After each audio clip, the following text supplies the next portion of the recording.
Good morning students. आज हम अपने चैप्टर को और आगे बढ़ाएंगे। इससे पहले हम कुछ प्रॉपर्टीज़ मटेरियल्स की पढ़ चुके हैं, जैसे अपीयरेंस, जिनमें से कुछ शाइनी और नॉन शाइनी होती हैं।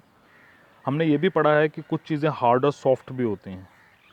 आज हम जिन प्रॉपर्टीज़ के बारे में डिस्कस कर रहे हैं वो है सॉल्यूबल और इनसॉल्यूबल। ओके, तो अगर अभी तक आपने चैनल को सब्सक्राइब नहीं किया है तो उसको सब्सक्राइब ज़रूर करें, ओके, ताकि नेक्स्ट आने वाले वीडियोस के बारे में आपको अपडेट मिलती रहे। तो आइए अब देखते हैं सॉल्यूबल और इनसॉल्यूबल। हम कैसे पता करेंगे कि कोई चीज़ सॉल्यूबल है या इनसॉल्यूबल है। अब देखिए, आपके सामने बहुत सारी चीज़ें दिखाई दे रही हैं आपको, जैसे वैक्स मतलब जैसे जो हमारे घर में कैंडल्स होती हैं, आप वो वाला वैक्स भी यूज़ कर सकते हैं। शुगर है, चीनी, सैंड, रेत, या आप मिट्टी का भी इस्तेमाल कर सकते हैं। जेली, छोटी सी चेरी होती है जो आइसक्रीम के ऊपर लगाई जाती है और हमारे ब्रेड्स के अंदर भी इस्तेमाल की जाती है। और सॉल्ट। तो अभी आपने ये 5 चीज़ें देखी, ठीक है। ये जो 5 चीज़ें हैं, इनके अलावा भी हमारे घर में ऐसी बहुत सारी चीज़ें हैं जो हम आम तौर पर अपनी ज़िंदगी में यूज़ करते हैं, ठीक है। फॉर एग्ज़ाम्पल, हमने अपने आसपास स्टोन्स भी देखे हैं, हमने अपने आसपास साबुन भी हैं, हमारे आसपास हमारे घरों में होते हैं। पत्थर भी, अपने घर के बाहर निकलेंगे तो आपको बहुत सारे पत्थर मिल जाएंगे। टूथपेस्ट है, कीले हैं, आटा हमारे घर में यूज़ होता है, हल्दी हमारे घर में यूज़ होती है, और बहुत सारी ऐसी पाउडर्ड फॉर्म में चीज़ें होती हैं जो हम अपने किचन में इस्तेमाल करते हैं। ओके, अब कैसे पता करेंगे कि इनमें से सॉल्यूबल और इनसॉल्यूबल कैसी, मतलब how we can find that a thing is soluble और इनसॉल्यूबल। तो आइए अब हम इनमें से कुछ चीज़ें लेंगे और उनको बारी बारी से घोलेंगे। जब हम उनको आप एक ग्लास में पानी लीजिए, अलग अलग ग्लासेस ले लीजिए, छोटे छोटे कटोरियाँ ले लीजिए, डिस्पोजेबल ग्लासेस ले लीजिए, और उनमें जिनको भी आपने टेस्ट करना है उस चीज़ को डालिए। फॉर एग्ज़ाम्पल, आपने शुगर ले ली या सॉल्ट ले लिया। जब हम उसको पानी में घोलेंगे तो वो पूरा का पूरा उसमें डिज़ोल्व हो जाता है, घुल जाता है, और थोड़ी देर के घोलने के बाद हमको वो दिखना ही बंद हो जाएगा। तो इसका मतलब क्या हुआ?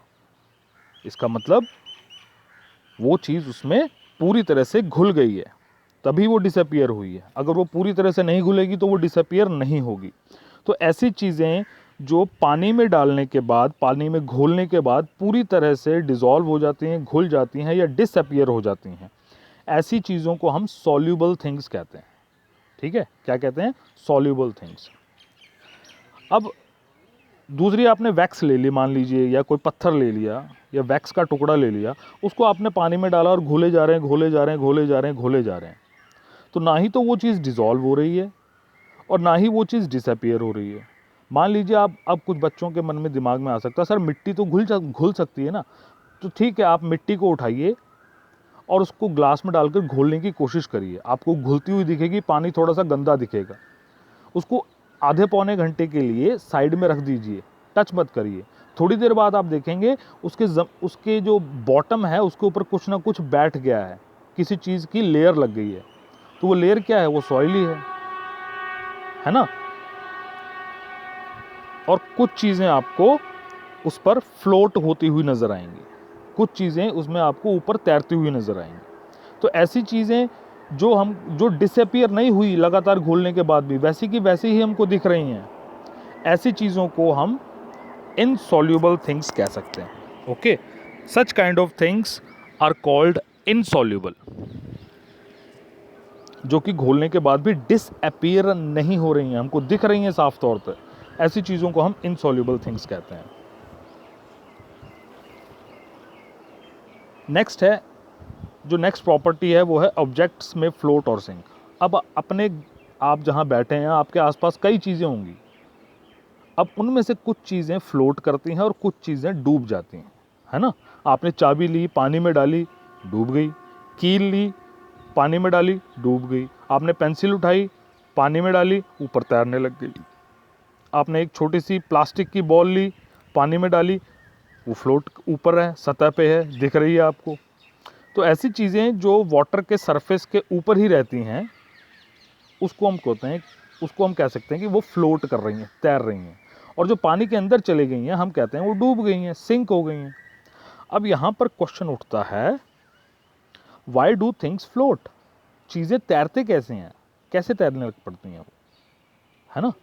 तो इसके लिए हम एक छोटी सी एक्टिविटी कर सकते हैं। आपको कैसे पता चलेगा कि कोई चीज़ डूब सकती है? अब देखो, छोटी सी कील डूब जाती है, लेकिन एक बहुत बड़ा पानी का जो जहाज़ होता है वो ऊपर तैरता रहता है। ऐसा क्यों है? इसके लिए आप एक एक्टिविटी करेंगे।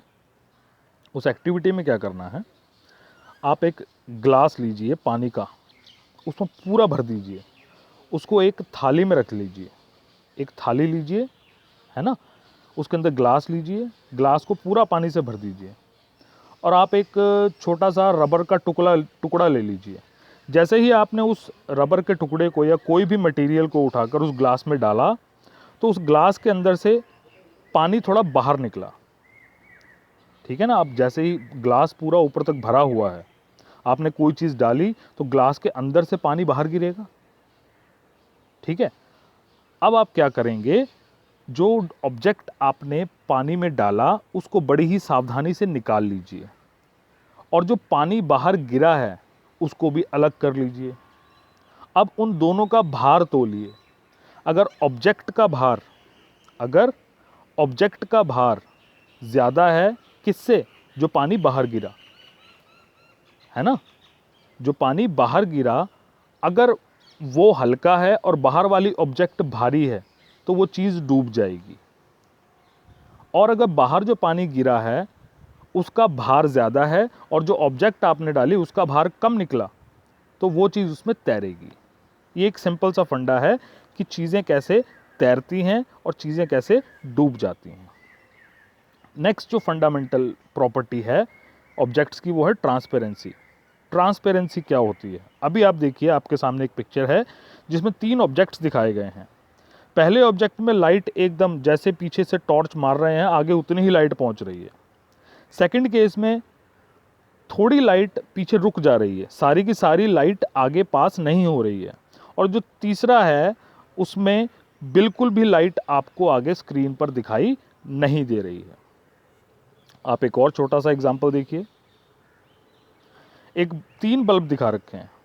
एक बल्ब ऐसा है जिसमें आपको आर पार साफ दिखाई दे रहा है, लाइट तीनों से आएगी। एक जो बीच में आपको दिख रहा है उसमें अंदर आपको कुछ भी नज़र नहीं आ रहा कि उसके अंदर है क्या। और जो थर्ड थिंग है, जो तीसरा है येलो कलर का, उसमें आपको थोड़ा थोड़ा दिख रहा है कि उसके अंदर स्ट्रक्चर क्या है। ओके, तो अब हम तीनों को अब क्लासीफाई करने जा रहे हैं। सबसे पहले हम बात कर रहे हैं ट्रांसपेरेंट की। तो बच्चों, ट्रांसपेरेंट ऐसी चीज़ें होती हैं जिनके आर पार हम देख सकते हैं, जैसे कि कांच के बर्तन, कोई कांच का बोल, या कोई ऐसी आपको अभी एक बैग दिख रहा होगा जो कि एक शीट से बना हुआ है, इसको हम ट्रांसपेरेंट शीट भी कहते हैं। तो ये इसलिए यहाँ पर दिखाया गया है क्योंकि इसके आर पार हम देख सकते हैं। ठीक है? अगर हम कांच के ग्लास के दूसरी तरफ टॉर्च जलाएं और उसके आगे की तरफ से देखें तो हमको वो लाइट या टॉर्च दिख जाएगी। तो ऐसी चीज़ें जिनके हम आर पार क्लियरली देख सकते हैं, ऐसी चीज़ों को हम ट्रांसपेरेंट कहते हैं। नेक्स्ट है ट्रांसलूसेंट। ट्रांसलूसेंट ऑब्जेक्ट्स कौन से होते हैं? Translucent objects, the materials through which objects can be seen. ऐसे ऑब्जेक्ट्स जिनके आर पार हम देख तो सकते हैं लेकिन क्लियरली नहीं देख सकते, साफ साफ हमको दिखाई नहीं देगा जैसे ट्रांसपेरेंट चीज़ों के आर पार दिखाई देता है। ठीक है? तो ऐसे ऑब्जेक्ट्स को हम ट्रांसलूसेंट कहते हैं। फॉर एग्जाम्पल, आपको एक पेपर दिखाई दे रहा है, इसको हम राइस पेपर भी कहते हैं या पार्चमेंट पेपर भी कहते हैं, आप बटर पेपर भी ले सकते हैं। या आप ऐसा कर सकते हैं, कॉपी का एक पेज लेकर, अगर आपने सिर में सुबह नहाने के बाद तेल लगाया है तो आप उस पेपर को सिर पर रगड़िए, तो फिर आप उसको एक बल्ब के अगेंस्ट देखिए। ठीक है ना? उस पेपर के थ्रू बल्ब को देखने की कोशिश करिए, तो आपको बल्ब की लाइट तो दिखेगी लेकिन बल्ब साफ साफ नहीं दिखेगा। तो ऐसे ऑब्जेक्ट्स जिनके आर पार हम क्लियरली नहीं देख सकते, देख तो सकते हैं बट नॉट क्लियरली, ऐसे ऑब्जेक्ट्स को हम ट्रांसलूसेंट ऑब्जेक्ट्स कहते हैं। अब देखिए, एक हाथ के आगे स्क्रीन रखी है, स्क्रीन के पीछे हाथ लग तो रहा है हमें कि हाथ है, लेकिन वो क्लियरली नज़र नहीं आ रहा है। नेक्स्ट है ओपेक। ओपेक बच्चों ऐसी चीज़ें होती हैं जिनके आर पार हम कुछ भी नहीं देख सकते। फॉर एग्जाम्पल डोर, दरवाज़ा, है ना, दरवाजे के आर पार हम कुछ नहीं देख सकते हैं। इस तरह प्लास्टिक की कुछ चीज़ें हैं, हम ह्यूमन बॉडी है, हमारे टॉयज़ हैं। आपको एक और स्ट्रक्चर दिख रहा होगा, ईंट से दीवारें बनती हैं, तो वॉल्स के आसपास आर पार, या वुड है, लकड़ी है, उनके आर पार हम बिल्कुल भी नहीं देख सकते। तो ऐसे ऑब्जेक्ट्स जिनके आर पार देखना बिल्कुल भी पॉसिबल नहीं है, हमको ये नहीं पता लगता कि उसके पीछे क्या है, तो हम ऐसे ऑब्जेक्ट्स को ओपेक ऑब्जेक्ट्स कहते हैं, जिनके आर पार लाइट बिल्कुल भी नहीं जा सकती। ठीक है, तो अब अगर हम फिर से अपने पहले वाली पिक्चर पे आएँ, तो अब आपको थोड़ा थोड़ा क्लियर हो गया होगा। तो ऐसे ऑब्जेक्ट्स जिनके आर पार हम देख सकते हैं बहुत ही आसानी से और क्लियरली देख सकते हैं, और जिनके आर पार लाइट बड़ी इजीली पास हो जाती है, उनको हम कहते हैं ट्रांसपेरेंट। उसके बाद नीचे आइए, ऐसे ऑब्जेक्ट्स जिनके आर पार लाइट तो चली जाती है, लेकिन सारे की सारी अमाउंट ऑफ लाइट नहीं पहुंच पाती है, और जिनके आर पार हम क्लियरली देख भी नहीं सकते, ऐसे ऑब्जेक्ट्स को हम ट्रांसलूसेंट ऑब्जेक्ट्स कहते हैं। तीसरा, जिनके आर पार ना लाइट जा सकती है पूरी बिल्कुल भी, और ना ही हम उनके आर पार देख सकते हैं, ऐसे ऑब्जेक्ट्स को हम ओपेक ऑब्जेक्ट्स कहते हैं। ये इनके फिर से आप एग्जांपल्स देख लीजिए। ट्रांसपेरेंट की डेफिनेशन, इसके कुछ एग्जांपल्स, ट्रांसलूसेंट इसकी डेफिनेशन, इसके एग्जांपल्स, ओपेक, ओपेक की डेफिनेशन और इसके एग्जांपल्स। तो अब इस तरह से ये चैप्टर कंप्लीट होने वाला है। अब आगे की छोटा सा टॉपिक है, हमें क्या ज़रूरत है मटेरियल्स को ग्रुप करने की। तो बच्चों अभी देखो, अगर आप अभी अपनी ज्योमेट्री बॉक्स खोलें तो उसमें भी अलग अलग सेक्शंस बने हुए हैं, है ना। ऊपर भी कईयों के तो डबल डेकर होते हैं, ऊपर वो कुछ चीज़ें रखते हैं, नीचे कुछ चीज़ें रखते हैं।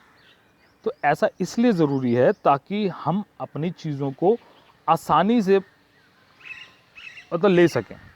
फॉर एग्ज़ाम्पल, जब हम किसी शॉपिंग मॉल में जाते हैं, वहाँ पर हर चीज़ के अलग अलग सेक्शन होते हैं। तो वो अलग अलग सेक्शन क्यों होते हैं? वो इसलिए ताकि हमको उन चीज़ों को लेने में आसानी हो। साबुन एक जगह रखे होंगे, टॉयलेट का सामान एक जगह रखा होगा, हार्पिक कहीं एक जगह रखा होगा, चॉकलेट्स कहीं एक जगह रखी होंगी, कोल्ड ड्रिंक्स का सेक्शन अलग होगा, दालें अलग रखी होंगी, बिस्किट्स अलग रखे होंगे। तो जब भी हम किसी शॉपिंग मॉल जाए या किसी दुकान में जाते हैं, तो उन्होंने हर चीज़ को व्यवस्थित तरीके से रखने की कोशिश की होती है, ताकि जैसे ही उनसे कोई सामान मांगे, तुरंत उनका हाथ सिर्फ उसी सेक्शन में जाएगा, वो पूरी दुकान में नहीं ढूंढेगा। उसको पता होगा कि सामान मैंने ये यहाँ रखा हुआ है, ग्रुप करके रखा हुआ है। तो ये एक ग्रुप का बहुत बड़ा एडवांटेज होता है। ओके, इसलिए हम चीज़ों को ग्रुप करके रखते हैं। Thank you. आगे अब इसके कीवर्ड्स हैं, वो हम नेक्स्ट वीडियो में डिस्कस करेंगे।